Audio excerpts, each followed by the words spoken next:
akalulu ke Kawempe kakutte wansi ne waggulu. Naye nze kye nsuubira nti akalulu kano kagenda kubaamu ebintu bingi nnyo ebishookinga abantu. Eggulo olunaku lw'eggulo twalina live gye twalinaawo, abantu ne bampa opinioni zaabwe naziwandiika wano. Naye omusajja omu njagala okuteekawo prediction zino tuzigoberere tulabe ani eyabaze akalulu kano obulungi era ani eyalabidde ewala biki ebinaava mu kalulu.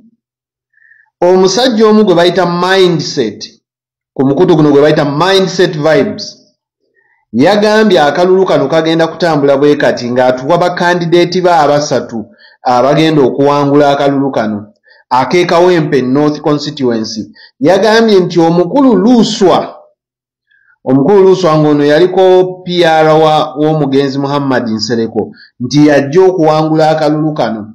Kuddeko owa NRM omukyala Nambi, kuddeko Kalifa Aganaga, owookuna ye Nalukoola, oyo ye mindset.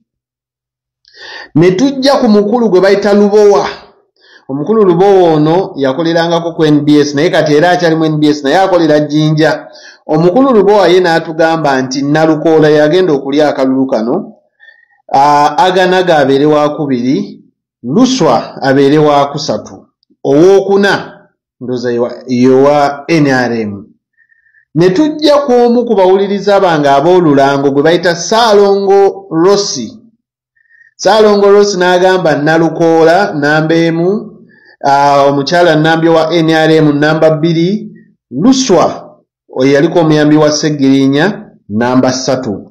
Ne tujja w'omuteesa omulala era omugoberezi w'omukutu gwange guno nnyo gwe bayita Chief Mugobansonga n'atugamba Nalukoola yagenda okukwata ekisooka, Luswa abeere mu kyokubiri, Aganaga mu kyokusatu, ndoza NRM mu kyokuna. Ne tujja ewa Shama musajja wa Nuupu, musajja mwagazi nnyo w'ekibiina kye. Shama yatugambye nti ye alaba bakandidate babiri mu lwokaano luno.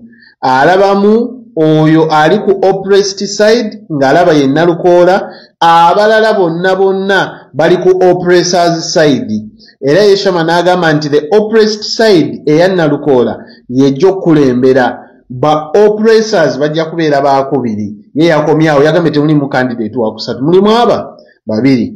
Kaakati ne tugenda ew'omulala omuwuliriza ye n'agamba ono bamuyita Liam n'atugamba Nalukoola yagenda okuwangula, kuddeko Nambi wa NRM, kuddeko Aganaga owa FDC ne Luswa ali ku independent kati naye nga of course yagenda mu kadi ya Nuupu yabeera ddako. Ne tuvaayo ne tugenda ow'omu ku bawuliriza bange ab'olulango era gwe bayita Arnold Mukwaya. Arnold n'agamba nti akalulu kano kagenda kwewuunyisa buli omwana akagoberera, buli omwana akalaba akalulu kagenda kumwewuunyisa. Eno vidiyo egenda kuba ya byafaayo era tujja kujja tugyogereko ekiro ky'olwaleero oba n'enkya.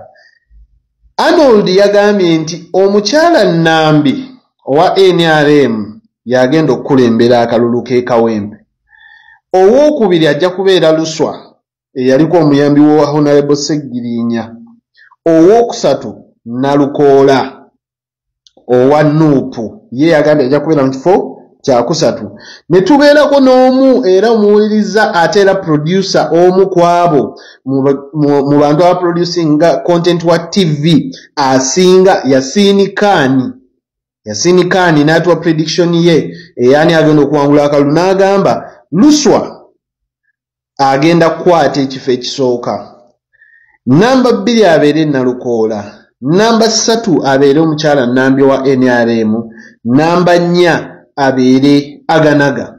Mbuuza gwali mu kulaba vidiyo eno, genda mu comment section ombuulire ani gw'olowooza agenda okuwangula akalulu k'e Kawempe North Constituency. Teekamu kati teekamu comment, njagala kuzifollowinga ndabe prediction yo egamba etya. Kale mubeere bulungi. Erinnya lyange nze Yugaman, of course the change maker, millionaires mindset. Kale